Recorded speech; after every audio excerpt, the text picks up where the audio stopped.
Hello दोस्तों, आप सभी का इस नए कहानी में स्वागत करती हूँ।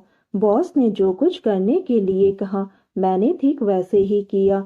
बॉस को खुशी देने में कहीं ना कहीं मुझे भी आनंद आने लगा था। बॉस मेरे से दुगनी उम्र के थे। दोस्तों, थोड़ा सा समय निकालकर इस कहानी को अंत तक जरूर सुने। दोस्तों, आप लोग चैनल को सब्सक्राइब करना भूल जाते हैं। दोस्तों, आप सबसे रिक्वेस्ट है कि चैनल को एक सब्सक्राइब करें और वीडियो को एक लाइक करें। दोस्तों, आप लोगों की एक लाइक और सब्सक्राइब से बहुत ही मोटिवेशन मिलती है कि हम ऐसे ही कहानी आप सबके समक्ष प्रस्तुत कर पाए। दोस्तों, हम बहुत ही मेहनत से कहानी लिखते हैं। आशा करती हूँ कि यह कहानी आप सबको पसंद आएगी। चलिए अब कहानी में आगे बढ़ते हैं और आपको यह कहानी सुनाते हैं। मैं जानवी हूँ। मेरी उम्र अब 25 साल की है। मैं एक खूबसूरत जवान लड़की हूँ। मुझे अपने आप को मेंटेन करके रखना अच्छा लगता है। लोग मेरे फिगर और लुक्स के दीवाने हैं। मैं दिल्ली की एक ऑफिस में लीड मैनेजर की पोस्ट में काम करती हूँ। हर सुबह की तरह आज भी मैं अपने ऑफिस के लिए निकली। मैंने एक जीन्स और एक टॉप पहना था। ऑफिस के लिए मैं बहुत ही लेट हो गई थी। मैंने जल्दी जल्दी में एक शेयरिंग ऑटो ले ली। सभी लोग ऑटो में मेरी सीने की तरफ ही देख रहे थे। मैं अपने आप को थोड़ा असहज महसूस कर रही थी। मैंने देखा कि मेरा टॉप आगे से पूरी तरह से भीग चुका था। दरअसल आज मैंने अपने बालों को धोया था और जल्दी जल्दी में मैंने अपने बालों को हेयर ड्राई करना भूल गई। मेरे बालों से पानी टपक रहा था, जिसके कारण मेरा टॉप आगे से भीग चुका था। एक तो शेयरिंग ऑटो और ऊपर से पूरा टॉप भी भीग चुका था। सभी लोग बस मेरे सीने की तरफ ही देखे जा रहे थे। जब मैं ऑफिस पहुंची तो ऑफिस के सभी स्टाफ मेरे सीने की तरफ ही देख रहे थे। मुझे लगा था कि ऑफिस के लोग ऐसे नहीं होंगे, लेकिन वह लोग भी एक जैसे ही निकले। मुझे देखकर ऑफिस के सभी स्टाफ अजीब तरह से मुस्कुराने लगे। सबको लगा कि मैंने अपनी टॉप को जानबूझकर ही भिगाया है। मैं बस अपने कैबिन में जाकर बैठ गई।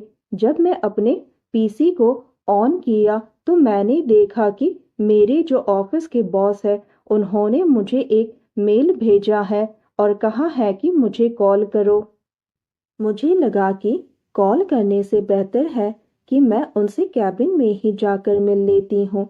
जब मैं बॉस के कैबिन में गई तो बॉस ने कहा कि जानवी, मुझे तुमसे कुछ बात करनी है। मैंने कहा जी बॉस, बताइए।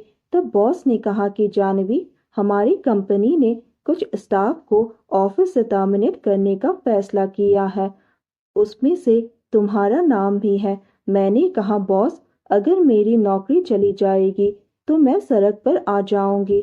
घर पर मेरी विधवा माँ और मेरी एक छोटी बहन है, जिसकी देखभाल मैं ही कर रही हूँ। अगर मेरी नौकरी चली गई तो मैं बड़ी मुसीबत में आ जाऊंगी। अगर हो सके तो आप कुछ भी करके मेरा नौकरी बचाओ। बॉस ने कहा कि देखता हूँ मैं क्या कर सकता हूँ। मैंने कहा बॉस, भला होगा अगर आप मेरी मदद कर दें।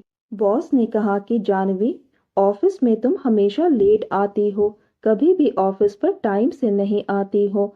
तुम्हें तो पहले से ही पता है कि जो ऑफिस में टाइम से नहीं आते हैं उनको ऑफिस से निकाल दिया जाता है। बॉस, आपको तो पता है ना, मैं अकेली रहती हूँ। पहले तो मैं ऑफिस में टाइम से ही आती थी, लेकिन जब से मैंने नए घर पर शिफ्ट किया है तब से आने में थोड़ी देर हो जाती है।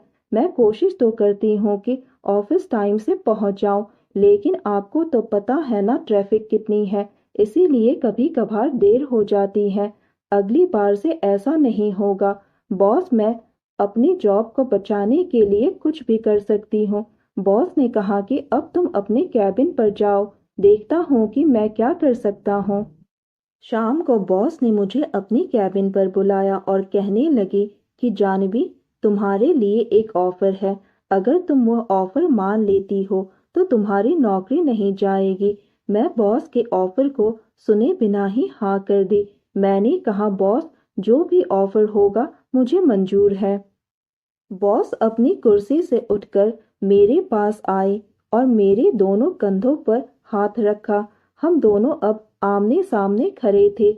वह बस मेरे सीने की तरफ ही देखे जा रहा था और कहने लगे कि सुबह जो नज़ारा मैंने देखा वह बहुत ही खूबसूरत था। सुबह तुम भीगी हुई टॉप पर बहुत ही खूबसूरत लग रही थी। बॉस ने कहा, जानवी, अगर तुम अपनी नौकरी बचाना चाहती हो तो तुम्हें मुझे खुश करना पड़ेगा। मैंने कहा, बॉस आप क्या कहना चाहते हो? मुझे तो समझ में कुछ नहीं आ रहा है। मैं तो अपनी काम ठीक तरह से कर रही हूँ। बॉस ने कहा, जानवी, आज शनिवार है और कल रविवार। तुम्हारे पास बस 2 दिन है। अगर तुम मुझे इन 2 दिनों में खुश कर दोगी तो तुम्हारी नौकरी नहीं जाएगी। तुम एक बार सोचकर देख लो। तुम अगर आज और कल रात को मुझे खुश कर दोगी तो मैं तुम्हारी नौकरी वापस कर दूंगा। मेरे पास और कोई रास्ता नहीं था। मुझे अपनी नौकरी बचाने के लिए बॉस के बात को माननी ही पड़ी। मैंने कहा, बॉस ठीक है, आप जैसा चाहोगे मैं वैसा ही करूंगी। ऑफिस की छुट्टी होने के बाद मैं बॉस के साथ उनकी गाड़ी में ही निकल गई और हम दोनों एक बड़े से होटल पर पहुंचे जहां मुझे अपने बॉस के साथ रात गुजारनी थी। रात को बॉस ने होटल के रूम पर ड्रिंक्स मंगवाए। बॉस ने कहा, चलो जानवी, हम दोनों ड्रिंक्स करते हैं। अब मैं बॉस को मना भी नहीं कर सकती थी। मैंने भी बॉस के साथ ड्रिंक्स किया और बस उन्हें खुश करने में लग गई। पहले तो मुझे थोड़ा अजीब लग रहा था, लेकिन धीरे धीरे बॉस को खुश करते करते मुझे भी मजा आने लगा। अब हम दोनों एक दूसरे को खुश करने में लग गए। मैंने यह सब पहले कभी नहीं किया था। अब तो बॉस से ज्यादा खुशी तो मुझे मिल रही थी। इन 2 दिनों में मैंने बॉस को जन्नत की सैर करा दी। बॉस मुझसे बहुत ही इम्प्रेस हो गए। बॉस ने कहा कि जानवी, तुमने मुझे बहुत खुश कर दिया। ना चाहते हुए भी मुझे बॉस को खुश करके अपनी नौकरी बचानी पड़ी, क्योंकि मेरे पास और कोई दूसरा रास्ता नहीं था। बॉस ने कहा, जानवी, अब तुम्हारी जॉब नहीं जाएगी। बस इसी तरह से बीच बीच में तुम मुझे खुश करती रहना और जब भी मौका मिलता है मैं और बॉस एक दूसरे को खुश करने में लग जाते हैं। दोस्तों, यह कहानी सुनने के बाद आप सबकी क्या राय है हमें कमेंट करके ज़रूर बताइए और साथ ही इस वीडियो को एक लाइक करें, चैनल को एक सब्सक्राइब करें और नोटिफिकेशन बेल को भी ज़रूर दबाएं ताकि अगली अपडेट सबसे पहले आपको मिले। दोस्तों, आपकी एक लाइक और सब्सक्राइब से बहुत ही मोटिवेशन मिलती है कि हम ऐसे ही कहानियाँ आप सबके समक्ष प्रस्तुत कर पाएं। आप सबने अपना कीमती समय निकालकर इस वीडियो को सुना, इसके लिए आप सभी को धन्यवाद करती हूँ। धन्यवाद दोस्तों।